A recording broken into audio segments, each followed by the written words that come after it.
সবাই আমায় দেখলে কেমন হামলে পড়ে। আজ একটু রূপচর্চা করেছি।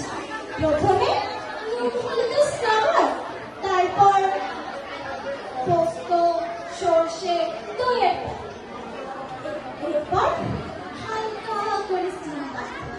আমার আবার সর্ষের তেল ছাড়া কিছুই স্যুট করে না তো, তাই নমনীয়তা বজায় রাখতে সর্ষের তেল দিচ্ছি। আপনাদের আমার বিউটি সিক্রেট বলে দিলাম। আপনাদের লোলুপ দৃষ্টি দেখে বুঝতে পারছি কেমন রূপসী হয়ে উঠেছি। দিদি ভাবাই মিষ্টি। গল্প শুনবে? গল্প, পুচকে গল্প শোনাচ্ছি। গল্পগুলো লিখেছেন মোহাম্মদ সাইফুল্লাহ। ছোট্ট ভুট্টার মা তাকে বলল, নইলে খেতে আয়, নইলে কিন্তু মানুষ আসবে। এক ছিল ডাইনোসর, নাম তুলতুলে।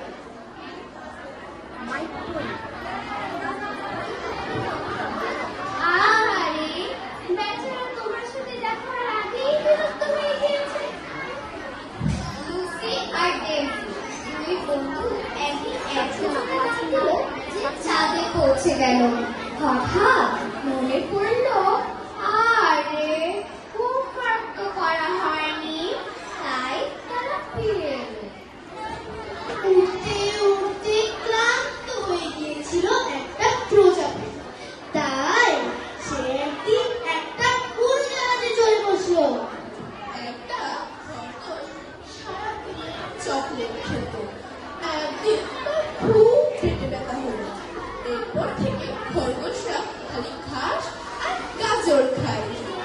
প্রিয় আবৃত্তি শিক্ষার্থীরা, তোমাদের এই ছড়াটি আমরা আবার শুনবো। অসংখ্য ধন্যবাদ আমাদের শ্রদ্ধেয় মাজেদা আব্বা এবং বৈশাখী